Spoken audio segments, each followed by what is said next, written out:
Respected Chief Guest, Honorable Chief Minister of Kerala, Sri Pinarayi Vijayan, Guest of Honor, Joint Director of Medical Education, Dr. Thomas Matthew, Outgoing President, KSOS, Dr. Babu Krishna Kumar, KSOS Secretary, Dr. Mahesh Gopal Krishnan, KSOS Chairman, Scientific Committee, Dr. Rajiv Sukumaran, Organizing Committee Chairman, Dr. V. Sahasranamam, Chief Organizing Secretary, Dr. Biju John, and some of the former KSOS presidents who I'm privileged to have them in the hall today, Dr. Radhakrishnan sir, Dr. GT sir, Dr. Kandan sir, Dr. Charles sir, Mahadevan sir, and my good friend Shashi Kumar. Namaskar and a very good evening to you all. My tryst with KSOS began in 1997 when I was invited as a guest faculty for the 24th annual conference of the KSOS. It was held in the Trivandrum Medical College auditorium, and I gave an extended talk on manual small incision cataract surgery. Little did I know that the fate would bring me to God's own country. My children would grow up in one of the best cities in the state where I would professionally settle down. Little did I know that I would become a life member of KSOS, work as a foot soldier, and rise through the ranks as TOC representative, editor, website, joint secretary, and chairman scientific committee of KSOS. It is my proud privilege and honor to be installed as your 48th president on this day. I'd like to thank you for the love and affection showered on me during this journey, and I hope the same continues in the times to come.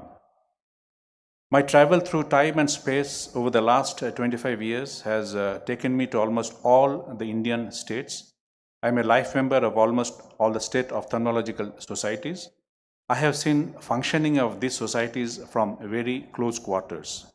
So every time I return home to KSOS after attending these meetings, my respect for this organization grows manifold. Members of our society are brilliant and dedicated.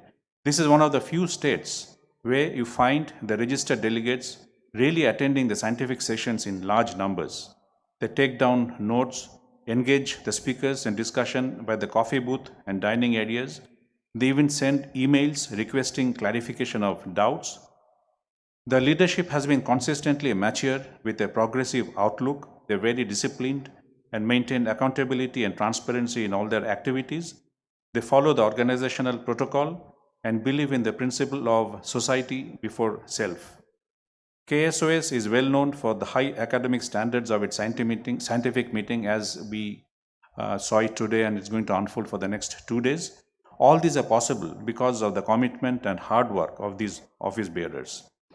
So I would like to thank the outgoing president, Dr. Babu Krishna Kumar, not only for the very warm introduction, a bit long introduction I thought, but for his wonderful leadership, commitment, and dedication towards the cause of the society, and also for being extremely cooperative whenever his help has been sought. I would also like to express my heartfelt gratitude to the presidents who have come before us and created such a strong edifice that KSOS is. Without their collective contributions, we will not be where we are today. Now, before I move further, I'd like to pay tributes to 3 of my contemporaries who have contributed significantly towards the growth of KSOS. I look up to them as role models and inspiration as I ready myself to begin my journey as President KSOS. I am also aware that if they have seen further, it is by sitting on the shoulders of the legendary predecessors for whom I have tremendous respect and admiration. Today, if the society functions like a well-oiled machine, if all the society events happen in time following a calendar, if we have a manual for the conduct of KSOS affairs, and we have to thank Dr. Shashi Kumar, who has spent a considerable amount of time and energy in streamlining the activities of the society. Thank you, Shashi. The Kerala Journal of Ophthalmology metamorphosed into a template, a role model for the other southern state journals to follow under the editorship of Dr. Meena Chakrabarti in 2005. Subsequently, each successive KJO editor has further raised the bar of excellence. Thank you, Meena. We went through unprecedented times due to COVID-19 pandemic the last 2 years, which had serious implications in the way we conduct our annual conference. Cometh the time, cometh the man. KSOS is fortunate to have the tech-savvy Dr. Rajiv Sukumaran, who not only helped us to tide over the crisis, but gave us two wonderful back-to-back, highly scientific Drishti conferences. Thank you so much, Rajiv. It is customary for the incoming president to present his plan for the next year in his presidential speech. So when I deliberated upon this exercise, I realized that there are no major lacunae in the functioning of KSOS. All the cogs in the KSOS machine are functioning well and are in no need of any radical changes. Keeping this in mind, I have prepared an appropriate plan which I think will further optimize the performance of the society. The activities envisaged during the current term will touch upon both the academics in KSOS as well as the administrative segment. There are plans to further step up the social media activities. We'll also follow up on what we term as pet projects of past presidents, the 4 Ps.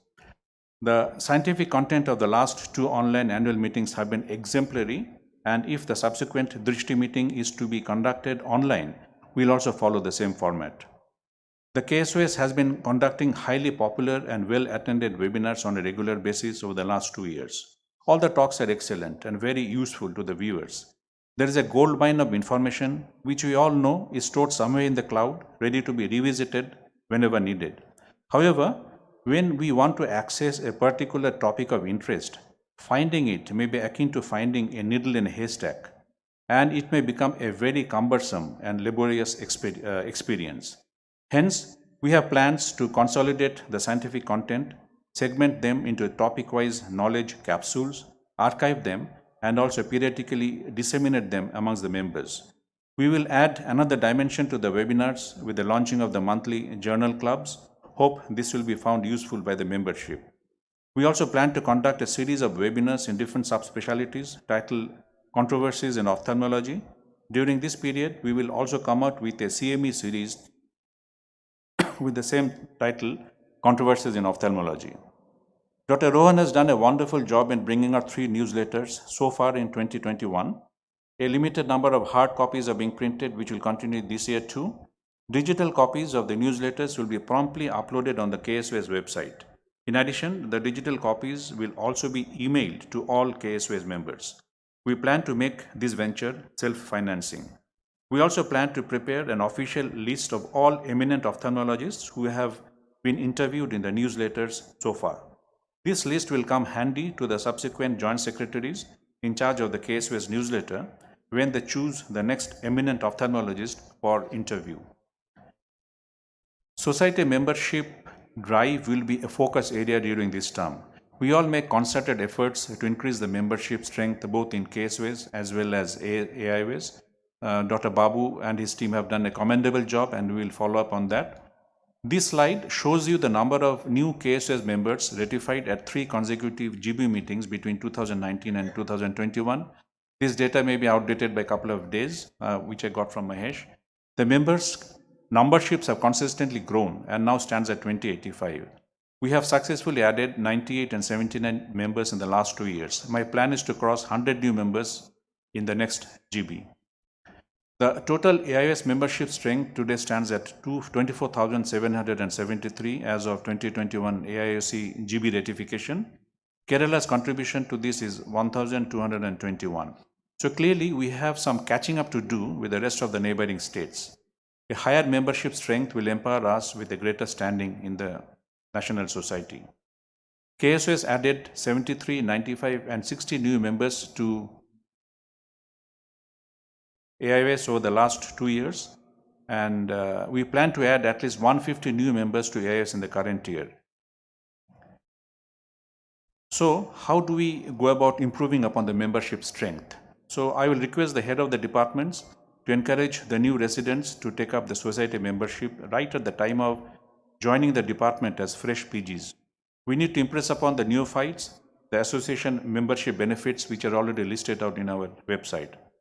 I remember when I left Pondicherry after my MS, I had 3 life membership certificates along with me. Those were of AIOS, TNOA, and Pondicherry Ophthalmic Association. Our HOD had ensured that all new residents became members right at the time of joining the profession and the department. Membership has become a prerequisite for participating in KSOS events. On the resumption of the physical in-person meetings, the membership drive should be intensified at the time of conference registration itself. We'll also plan for an incentive-based membership drive. Now, it is important to bring in new and more members to the KSOS fold. It is equally important to maintain an accurate and updated contact details of all the members in terms of postal address, email address, and cell phone number. An efficient organization should be able to contact each member whenever there is a need. The data should be available in one single master file. There should not be different versions of this file with different office bearers, and if such a situation exists, the files will be suitably merged. One elected office bearer will be nominated to handle this activity, and all cooperation should be extended to him or her for this task. This activity to curate and sanitize the database will be a year-long drive, and the momentum that has already been generated during this year's online elections should be continued. We'll also utilize this opportunity to encourage associate members to upgrade to full member status as soon as their residency is completed. The non-resident life members will also be identified. We'll also encourage KSOS, AIS dual members to update the database in AIOS as the case may be. We will constitute various advisory cells for the benefit of individual practitioners and hospital owners or administrators in their various ventures. Even a well-established practitioner for a long time may need some guidelines or guidance when he or she wants to look at new basic equipment which he had purchased many years ago, since a lot of things might have changed in the market and new players might have arrived on the scene. So the cell will offer help to select the equipment of choice and familiarize the doctor with industry standards and guide the interested members. This will also provide information as to how to go about contacting the various agencies and help out with the roadblocks faced in terms of empanelment with TPA and cashless avenues. Since NABH has become an important facet of a hospital growth, assistance will be provided in terms of familiarization of the doctor with the whole process by senior members who have already traversed the same path before. We will also provide guidance to young practitioners who want to build an eye hospital. This cell will volunteer arbitration with the company in cases of grievances brought to the notice of KSOS. In fact, I function in a similar cell in the AIOS, and we have the many young doctors have found this functioning quite useful. The tech-savvy cell members will offer guidance to KSOS members who are desirous of more information on newer or do-it-yourself technology like cell phone photography, videography, digital editing, etc. We will continue to conduct webinars on paramedical training activities, and if the corona-related restrictions are lifted, there will be hands-on modules to consolidate and train the participants. The following modules will come under this plan: optometrist update modules, ophthalmic nurses reorientation, and OT instrument maintenance programs. I want to acknowledge the role played by our former president, Dr. Shashi Kumar, in evolving the KSOS manual. Yesterday also when we are organizing, we had come for a visit and I saw Dr. Shastranamam ringing up Dr. Shashi Kumar as regards how to go about the procedure, how to follow the procedures. So thank you, Shashi, again for giving us a good manual. And I'd like to thank you for your stupendous efforts and to plan this manual as a guideline. There may be minimal amendments to it in keeping with the changing times and the prevalence of the pandemic. KSOS is going to have a new executive committee for this year. A few members have already been in the executive committee in the past, holding a different post. Rest will be absolutely new first-time members. So it may need a period of acclimatization and getting familiar with the activities needed to carry out the high responsibilities associated with these posts. I remember when I was elected to a particular post in another association, I knew what I have to do, but I felt like a fish out of water when it came to implementation and execution of the plans I had. My predecessor hadn't left behind any guidelines and manual, so to say.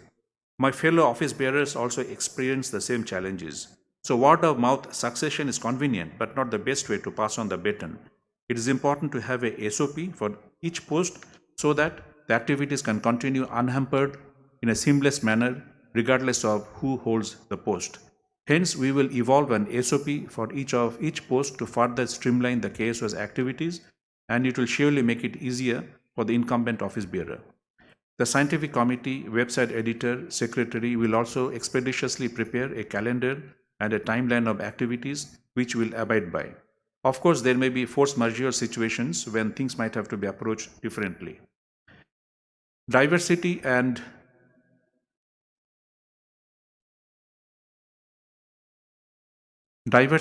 gender equality have become hot topics in the relevant circles, and quite rightly so.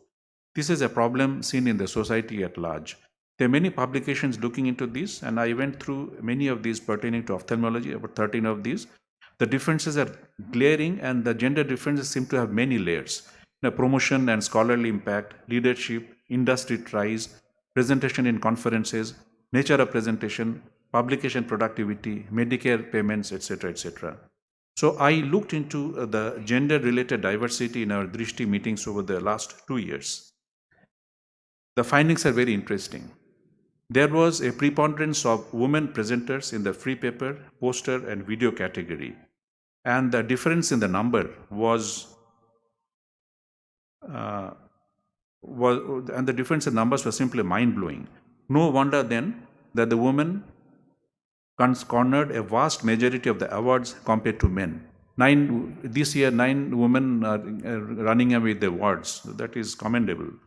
So the same tendency has been observed when you consider the gender distribution in the executive committee.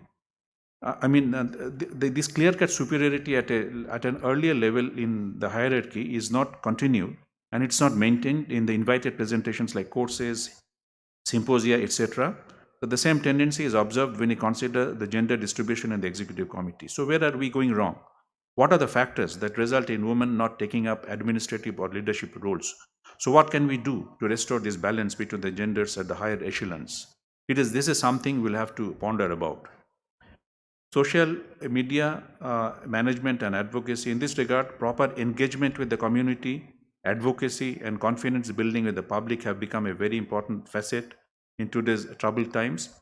KSOS will take up this responsibility and continue to interact with the community through the various social media platforms, including Instagram, Twitter, Facebook, LinkedIn, and YouTube. KSOS will have channels and accounts dedicated exclusively to KSOS, which will be bequeathed to the next generation office bearers. We'll also look for a competent and competitive vendor to help us carry out these responsibilities on a long-term basis without losing momentum. KSOS has been actively participating in the AIOS LDP program by nominating 2 members for each session over the last few years. Our LDP members have found the program extremely useful. Actually, AIOS conceived the LDP program with the idea that the state representatives, when they go back, will initiate similar programs after successful completion of their training. So we will consolidate the list of KSOS LDP members trained so far and constitute an LDP group for KSOS to carry forward the activities as originally envisaged. The online election conducted for the first time in the history of KSOS has gone off uneventfully.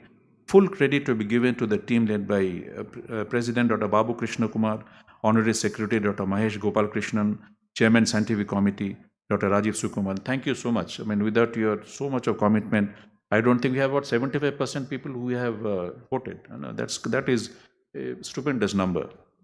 The majority of the members have been of the opinion that future elections should be conducted in the online-only format, citing multiple advantages. A committee will be formed that will be entrusted with the responsibility to look into these issues and to prepare an SOP for the elections. The issue of voting rights for non-resident KSOS members will also be looked into. Incidentally, other state societies like the Delhi Ophthalmic Society, Karnataka Ophthalmic Society, and many more have voting rights only for resident members. The President has only 1 year tenure, and a few projects undertaken by him or her require a longer time to bear fruit. Some of these projects resonate with me, and I have decided to carry forward a few of such projects during the current term. Dr. Shashi Kumar initiated the projects on low vision and vision enhancement clinics, and many personnel were trained under this scheme, and these needs to be taken forward. The other projects initiated by him like myopia awareness program, diabetic retinopathy screening, paramedical training have been incorporated in this year's activities. A project undertaken by Dr. Meena Chakrabarty, namely the NCD awareness and advocacy, diabetes and other diseases, need an extended term, and these two will be incorporated in the activities of the current year. The projects undertaken by my predecessor, Dr. Babu Krishna Kumar, in connection with general ophthalmologist orientation is a wonderful project. However, it could not really take off on account of COVID-induced restrictions. So as the pandemic situation eases and travel restrictions lift, Dr. Babu will surely take up this project and move it forward. The literary and cultural activities undertaken this year have been extremely popular and widely appreciated by the members of the fraternity. I'd like to thank Dr. Latika and our own organizing secretary, Dr. Biju, for spearheading this activity, and the same will be continued with full vigor and all encouragement and support provided to further expand the scope of the programs. So friends, as I wrap up, I'd like to thank the LOC led by Sahasranamam sir, Biju, and the rest of the members for the wonderful work they have done in organizing this meeting. I'd also like to thank the outgoing executive committee led by Dr. Babu Krishna Kumar and his team for the great year they gave us, and we promise to take it forward from here on. I'd also like to thank my teachers, my mentors, and my own family for their role in my career. And I will request the members of the new executive committee to dedicate their time and efforts for the KSO's activities and live up to the responsibilities bestowed upon us by the fraternity. We owe it to the fraternity. And finally, friends, to the members forming the new executive committee, I'm your elder brother. I'll support you and be with you all the time, but I'll challenge you. I might be a bit overbearing, maybe a bit irritating at times, but it will be good for the greater interest of KSOS. Thank you so much. Jai KSOS, Jai Hind.